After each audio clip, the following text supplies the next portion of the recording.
السلام علیکم جی and welcome back to the playlist لسٹ۔ پچھلی ویڈیو میں ہم نے دیکھا کہ مسلمانوں نے جنگ قادسیہ میں ساسانیوں کی کمر توڑ کر رکھ دی، اور اس جنگ کے بعد جو بچی فوج تھی ساسانیوں کی، یہ ان کے کماندار جالینوس کی قیادت میں پیچھے ہٹنے کی کوشش کرتے ہیں۔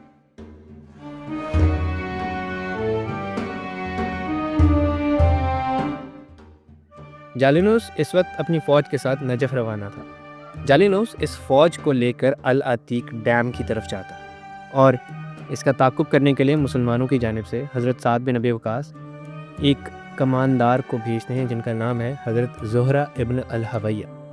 یہ اپنے 300 گھوڑ سواروں کے ساتھ جالینوس کا تعاقب کرتے ہیں۔ جالینوس العتیق ڈیم کو کراس کرتا ہے، اور اس سے پہلے کہ مسلمان یہاں پہنچ سکتے یہ اس ڈیم کو تباہ کر دیتا ہے، توڑ دیتا ہے، اور حضرت زہرہ یہ اپنے فوجیوں کے ساتھ العتیق کو بغیر کسی ڈیم کے کراس کر لیتے ہیں، اور یہ اس فوج کا تعاقب نہیں چھوڑتے۔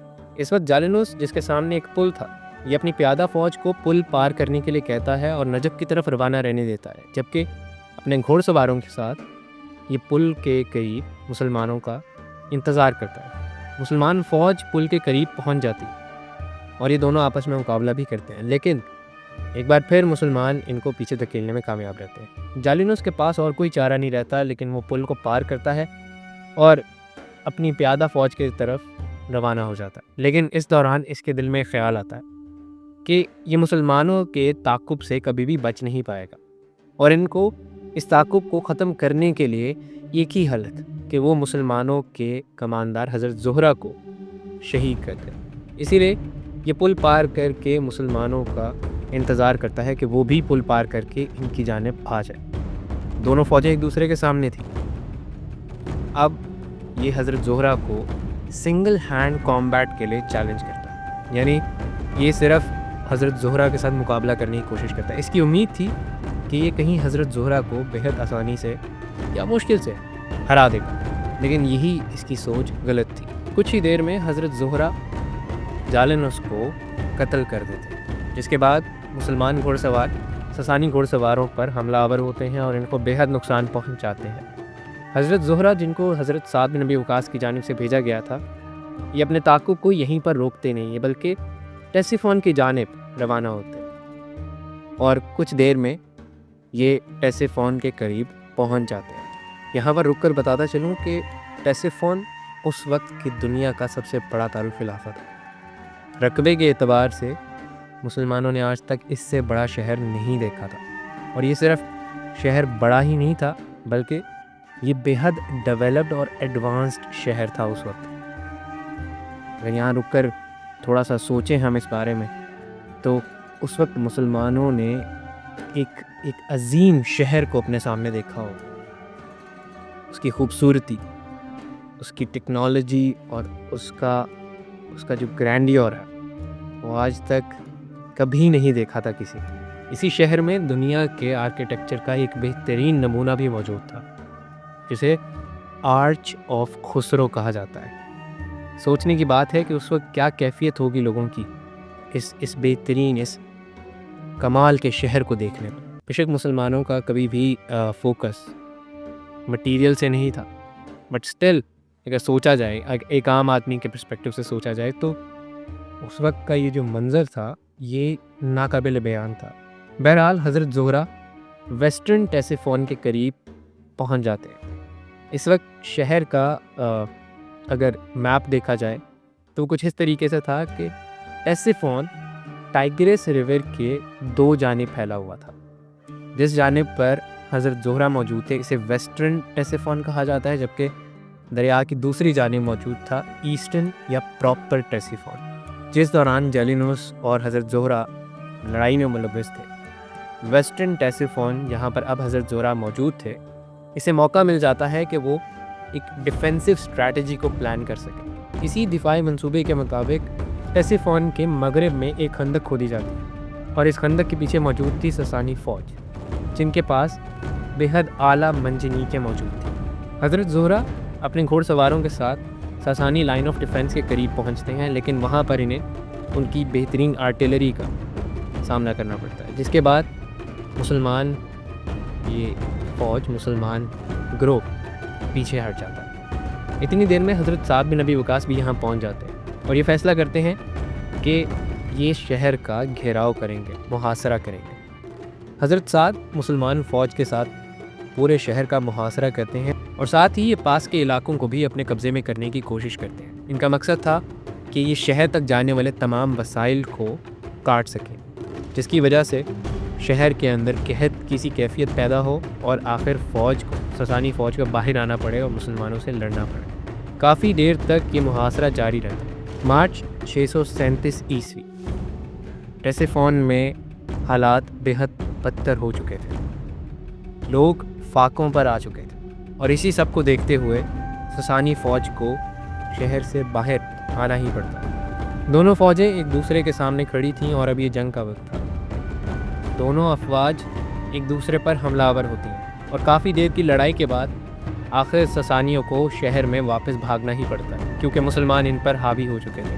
اس کے بعد سسانی جانب سے ایک جنرل قاصد کے طور پر مسلمانوں کے پاس آتا ہے اور یہ انہیں ایک آفر پیش کرتا ہے۔ یہ آفر تھی کہ مسلمان ٹائگریس کے ویسٹ میں موجود یہ تمام علاقے اپنے پاس رکھ سکتے ہیں جو کہ انہوں نے فتح کیے ہیں، جبکہ ایسٹ میں، مشرق میں موجود تمام علاقے سسانیوں کے ہی قبضے میں رہنے دیے جائیں۔ لیکن حضرت سعد بن ابی وقاص اس آفر کو ٹھکرا دیتے ہیں۔ ان سب حالات کے رہتے رات میں تمام سسانی فوج اور شاہ یزدگرد یہ ویسٹرن ٹیسیفون سے ٹائگرس ریور کو کراس کر کے مشرق کی جانب چلے جاتے ہیں اور وہاں جانے کے بعد یہ اس پل کو جو کہ ویسٹرن ٹیسیفون کو ایسٹرن ٹیسیفون سے کنیکٹ کرتا تھا، اس کو تباہ کر دیتے ہیں۔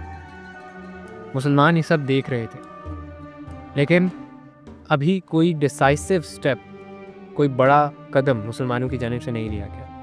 سسانیوں کو ابھی بھی اس بات کا ڈر تھا کہ مسلمان کہیں ان پر مشرقی جانب آ کر حملہ نہ کر دیں، اسی لیے شاہ یزدگرد پہلے ہی منصوبہ بنائے بیٹھا تھا کہ اگر یہ ٹیسیفون، پراپر ٹیسیفون جو کہ مشرقی جانب تھا، اس کو بھی اگر کھو دیتا ہے تو یہ اپنے تمام کوٹ کے ساتھ اپنے نئے دارالخلافہ خلبان چلا جائے۔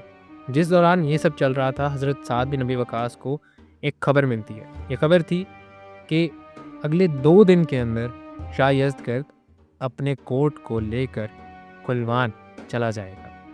اس دوران حضرت سعد بن ابی وقاص کو ایک خبر ملتی ہے۔ یہ خبر تھی کہ شاہ یزدگرد اپنے کوٹ کے ساتھ خلوان کی جانب اگلے 2 دن میں چلا جائے گا اور وہاں پر نیا دارالخلافہ سیٹ کرے گا۔ یعنی مسلمانوں کے پاس وقت بے حد کم رہ چکا تھا۔ انہیں آنے والے 2 دنوں میں مشرق کی جانب جا کر ٹیسیفون کو بھی اپنے قبضے میں کرنا تھا۔ اگلے دن حضرت سعد بن ابی وقاص تمام فوج کے کمانداروں کو اکٹھا کرتے ہیں اور انہیں اپنے منصوبے کے بارے میں بتاتے ہیں۔ یہ منصوبہ تھا کہ مسلمان فوج دریا کو پار کر کے مشرق کی جانب جائے گی۔ اس حملے کو لیڈ کرنے کے لیے یہاں پر انٹری ہوتی ہے حضرت عاصم بن عمرو کی، جو کہ اپنے 700 گھوڑ سواروں کے ساتھ دریا کو پار کرنے کا فیصلہ کرتے ہیں۔ حضرت عاصم دریا کو پار کرتے ہیں اور اس بات کی خبر سسانی جانب بھی پتہ لگ چکی تھی اور ان کی جانب سے بھی کچھ گھوڑ سوار بھیجے جاتے ہیں حضرت عاصم کے خلاف۔ دریا پار کر کے مسلمانوں کا مقابلہ ہوتا ہے ان گھوڑ سواروں کے ساتھ، لیکن مسلمان فوج ہمیشہ کی طرح ایک بار پھر ان پر قابض ہو جاتی ہے اور بچے سسانی گھوڑ سوار پیچھے کی جانب بھاگنے لگتے ہیں۔ یہاں پر رک کر یہ بھی بتاتا چلوں کہ جب سسانیوں کو مسلمانوں کے دریا پار کرنے کی خبر ملی تھی تو شاہ یزدگرد بھی اپنے کوٹ کے ساتھ یہاں سے روانہ ہو چکا تھا۔ بہرحال اب صورتحال یہ تھی کہ مسلمانوں کے لیے مشرقی ٹیسیفون بھی کھل چکا تھا، سوائے کچھ حفاظتی دستوں کے جو کہ محل کے حفاظتی دستے تھے۔ اس کے علاوہ سسانیوں کے کوئی بھی فوج یہاں موجود نہیں تھی، اسی لیے حضرت سعد بن ابی وقاص دریا کو پار کر کر جب یہاں آتے ہیں تو یہ ان حفاظتی دستوں کو سرنڈر کرنے کا کہتے ہیں۔ وہ انہیں جان کی امان دیتے ہیں اس شرط پر کہ یہ لوگ جزیہ ادا کریں گے، اور حفاظتی دستے کیونکہ ان کے پاس اور کوئی چارہ نہیں تھا، وہ اس آفر کو ایکسیپٹ کرتے ہیں اور آخر کار ٹیسیفون مکمل طریقے سے مسلمانوں کے قبضے میں ہو چکا تھا۔ یہ خبر صرف مسلمانوں کے لیے نہیں بلکہ پوری دنیا کے لیے ایک بہت بڑی خبر تھی، کیونکہ ہم بات کر رہے ہیں دنیا کی سب سے بڑی سپر پاور کی اگینسٹ ایک نئی قوم جو کہ صحرا میں رہنے والی قوم ہے، جس کے پاس کوئی بھی ایڈوانس ٹیکنالوجی، ویپنری کچھ موجود نہیں تھا، اور اسی وجہ سے لوگ انہیں اہمیت بھی نہیں دیتے تھے۔ لیکن اب مسلمانوں کا پرسپیکٹو پوری دنیا میں الگ بن چکا تھا۔ یہ ایک طاقتور قوم تھی۔ امید کرتا ہوں کہ آپ کو ویڈیو پسند آئی ہوگی۔ اگر ویڈیو پسند آئی ہے تو چینل کو سبسکرائب اور ویڈیو کو لائک کیجیے گا۔ آپ سے ملتا ہوں انشاءاللہ اگلی ویڈیو میں، تب تک کے لیے اللہ حافظ۔